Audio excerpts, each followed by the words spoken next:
Inúmeros eventos históricos foram correlacionados com as narrativas detalhadas no mais enigmático livro das Escrituras, o Apocalipse, atribuído a João.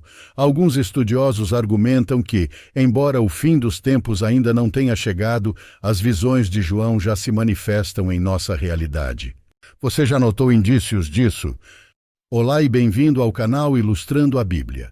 Hoje exploraremos o livro do Apocalipse, a parte das Escrituras que aborda a punição divina, arrebatamento, entidades malignas e o fim dos dias. Questiona-se, estas são profecias literais ou meras alegorias? Até que ponto devemos interpretá-lo literalmente ao invés de ficcionalmente? A Bíblia se divide em duas seções fundamentais, o Antigo e o Novo Testamento. 4 dos evangelhos foram prontamente aceitos no cânone oficial, enquanto outros, como o Apocalipse de João, provocam intensas discussões devido à sua intrincada natureza e enigmas. Quem já explorou o Apocalipse de João possivelmente se alarmou com as suas descrições sobre o cataclismo da humanidade. Contudo, é crucial entender quem escreveu este livro. A Igreja inicialmente asseverava que o apóstolo João foi o autor. No entanto, pesquisas recentes sugerem o contrário. Discrepâncias em linguagem, conteúdo e estilo indicam que talvez não tenha sido o discípulo favorito de Jesus o escritor. De fato, é provável que tenha sido redigido por múltiplas mãos, talvez por um profeta cristão primitivo, com origens na Palestina do cristianismo judaico inicial. A data de composição também é controversa. Alguns propõem que originou-se em 68 d.C., enquanto outros inclinam-se para cerca de 125 d.C. Conforme o texto, com a abertura dos 7 selos, o Apocalipse se iniciará. Os primeiros 4 selos desencadearão os 4 cavaleiros, cada um trazendo calamidades à humanidade. O primeiro cavaleiro, montando um equino branco de pelagem resplandecente, empunhará um arco. A cor branca do cavalo simboliza justiça, pureza e triunfo. Entretanto, estes atributos positivos acompanham um simbolismo aterrorizante, o de uma guerra devastadora. O segundo cavaleiro, em um corcel vermelho, representa derramamento de sangue e morte inexorável no campo de batalha. A longa espada que carrega reforça essa interpretação. O terceiro cavaleiro, a bordo de um cavalo negro, segurando uma balança, simboliza desolação, fome e mortandade. O quarto e último cavaleiro, sobre um cavalo amarelo pálido, personifica o terror, a enfermidade, o declínio e a morte. Chegamos ao 5º selo, um ponto crucial onde a humanidade começa a perceber o que realmente está acontecendo. O capítulo 6, versículo 9 descreve: Quando ele abriu o 5º selo, vi debaixo do altar as almas daqueles que foram mortos por causa da palavra de Deus e do testemunho que mantiveram. São as almas dos mártires, exigindo justiça por suas mortes.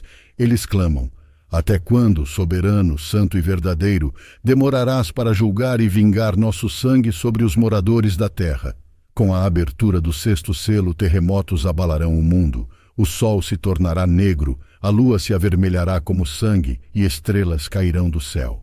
Se não estiver entre os 144.000 escolhidos pelo Senhor, não haverá refúgio em cavernas ou montanhas. Não haverá um mundo subterrâneo onde se possa esconder. Quando o 7º anjo desvendar o último selo, um cataclismo de proporções épicas se iniciará. Uma tempestade de sangue e fogo consumirá 1/3 do globo. Em seguida, uma imensa montanha ardente despenca nos mares, aniquilando 1/3 da vida marinha e das embarcações. A estrela chamada Absinto precipitará sobre rios e fontes, tornando 1/3 das águas potáveis em veneno. O abismo profundo se abrirá, e dele emergirão enxames de gafanhotos liderados por Abaddon, atormentando a humanidade restante por 5 meses. O toque da 6ª trombeta libertará 4 anjos aprisionados, resultando na morte de 1/3 da população por meio de fogo e enxofre. Apesar de tais calamidades, os sobreviventes da humanidade persistirão em resistir à conversão a Deus. Estes eventos são os que, segundo alguns crentes da Bíblia, estamos prestes a enfrentar. Ao longo dos séculos, os fiéis em Cristo têm tentado incessantemente prever o início do Apocalipse narrado no livro de João. Guerras atrozes, epidemias e catástrofes naturais foram frequentemente interpretados como os prelúdios do fim dos tempos bíblicos. Esta expectativa do fim também foi marcada por previsões ao longo da história. Por exemplo, no início do segundo milênio, o Papa Silvestre II teria profetizado o fim bíblico para o ano 1000. Naturalmente, essa afirmação papal gerou pânico generalizado entre os cristãos, com alguns alegando ter visto legiões demoníacas nas nuvens. Quando o ano 1000 passou sem incidentes, a surpresa foi imensa. Rumores se espalharam de que o Papa havia evitado o Apocalipse através da oração. Martinho Lutero, figura central da Reforma Protestante, inicialmente marcou o Apocalipse bíblico para 1532, depois adiou para 1538 e, vendo o mundo ainda intacto, ajustou a previsão para 1541. No Brasil, que ainda não era conhecido por este nome, havia apenas 41 anos de sua descoberta. Lutero, após suas falhas em prever o fim, optou por silenciar e não mais arriscar previsões apocalípticas.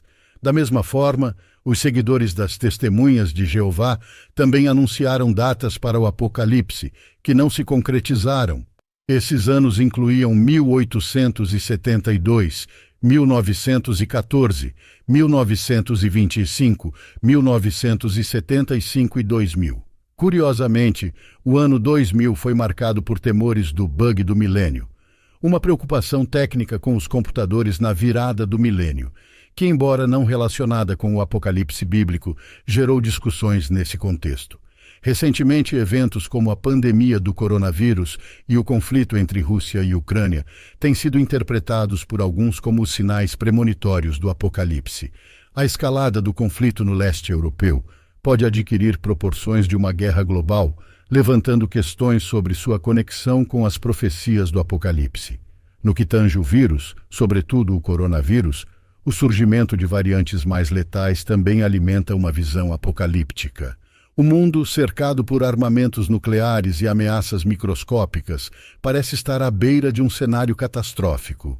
Se tais extremos se realizarem, poderíamos considerar que João estava correto em suas visões. Na narrativa bíblica, Deus frequentemente consumiu cidades com fogo quando nelas não restavam mais crentes. Se isso se aplicar ao cenário atual, então a única segurança estaria em manter a fé até o fim. Porém, nem isso garante salvação, pois o tempo da destruição é determinado exclusivamente por Deus. Queremos expressar nosso profundo agradecimento por ter assistido a este vídeo. Se você gostou do conteúdo e deseja ver mais como este, não esqueça de se inscrever em nosso canal para ficar atualizado. Além disso, adoraríamos ouvir sua opinião.